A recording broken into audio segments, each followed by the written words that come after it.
I was reading that you were a big fan of the Hunger Games growing up, so this was just a huge moment for you.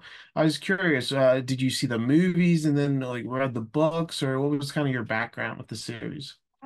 Yeah, I think the books definitely got to me first, and then I remember there was a really big push at Costco where all the books were there, and my parents were like, "All right, we're going shopping. Send the kids to the book section." And of course, I always picked out the Hunger Games, the new one that was out. And so I actually think I have my copy of Mockingjay somewhere in my mom's back trunk from a previous reread right now as we speak. But yeah, that kind of got to me first. And then I watched the films, and I've got a beautiful photo of me from 2014 in front of the Mockingjay Part One, like poster in the theater when I was like 13 years old. So That's big adorable. fan. So how surreal has it been, being in this movie? I mean, it's kind of wild. I saw you've been acting for a decade at this point. It's been 10 years and now you're being a part of a franchise that you're such a fan of. I sometimes can't believe it is real. Sometimes I'm so immensely grateful to have like been given the opportunity to like get to play Clemencia and to get to play such a wonderful, fantastic, like really cool, confident girl. Yeah, it's been an honor getting to join the franchise. I mean, the way that I told my friends that I got this job before I could really say anything was I just whistled and like they instantly knew. So I think that kind of tells you how much power, comes along with the Hunger Games name. That's fun. And what did you like most about Clemencia? Because as you were saying, she's a very strong character. She's also she's kind of plotting. She's willing to get ahead. What did you like most about this role?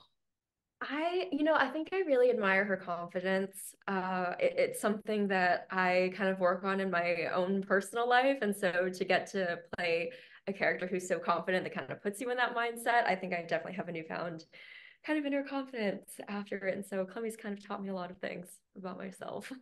Had you read the prequel prior to the movie, or how did that go? So I read it kind of in unison with the script when I got it. I knew that Suzanne Collins had published a new prequel because I'd heard like buzz on X, formerly Twitter. And yeah, I was really excited to get to see it become a movie because I kind of had a feeling it would, but I didn't think I'd be a part of it. So pleasant surprise. And then I was reading about the book, and I saw there's a different subplot with your character where she survives the snake bite, but she starts getting scales on her skin. And are you kind of disappointed you didn't get to be in makeup for days and put on scales and such? I was just thinking about Mystique, and I was thinking about how long like Jennifer Lawrence had to sit in that hair and makeup chair. I'm not envious of it per se, but I would love to go through it at least once. So maybe in that sense, I'm sad it didn't get to happen because I would have loved to get to see it kind of come to life. And I just love the fashion of the period that the movie is set. What did you like most about the costuming? Because everybody just looks so stylish and great throughout the movie. Yeah, no, our head costume designer Trish Somerville is, I mean, she's fantastic. She worked on Catching Fire, which is personally my favorite of the original ones. I love Francis Lawrence's work in that. But yeah, I think the fashion is really interesting because it's so futuristic, but also so like 1930s, 1940s at the same time. And you have these automobiles that are quite older, but you also have things like that technology where he's talking to Tigress and kind of looks like FaceTime and stuff like that. But I think it's very interesting that they went with such a red kind of uniform. I really ended up loving them at the end of the day. And you have some great scenes with Tom Blythe. What really stood out about him as a scene partner? Because he really blew me away this whole film. Yeah. Oh my gosh. The way that Tom gets into character so fast is truly amazing. Like as an actor, we'll be talking about, something 1 second, we'll be getting, direction from Francis, and then we're just rolling like that. And there are some really wonderful scenes that you might see like behind the scenes of us like giggling and stuff in between takes. And that's just because sometimes Peter Dinklage's lines were just hilarious. And so kind of just getting to have a lot of fun was wonderful. And he's really kind too. And so I'm really thankful to have gotten to work with him. And somebody else you work with in the film is Viola Davis, and she really transforms into, the crazy doctor character. How was it seeing such an acclaimed actress just totally go all in for this very wild role that she has?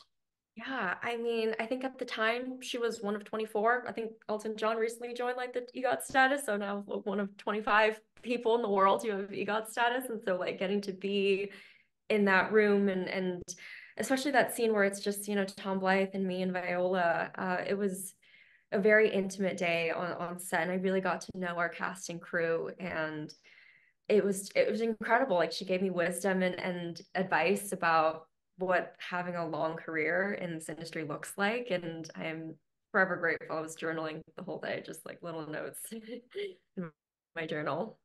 That's wonderful. And just how has the fan response been? Because everything I've seen online has been so positive, and we've seen it had such a long box office run. It's holding well. The word of mouth seems very positive.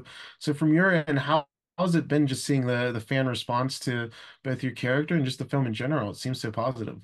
Yeah, I knew that kind of joining the Hunger Games franchise that, our fans are the one of the most important parts of what brings the story to life and their love for the characters and Suzanne Collins's, world building. I'm really lucky to have gotten to join it. I mean, I've had just the kindest of words. I literally have a sticker of Clemensia like on my water bottle. Fan Claire Commissions on Twitter drew this, and I don't know. I'm so lucky is what I think every day. I open my X, formerly Twitter, every morning to just the kindest of messages. And it makes me I don't have no words really. It makes me emotional. That's wonderful. And then I was curious, like I mentioned, you have been acting for a decade, but you're so young.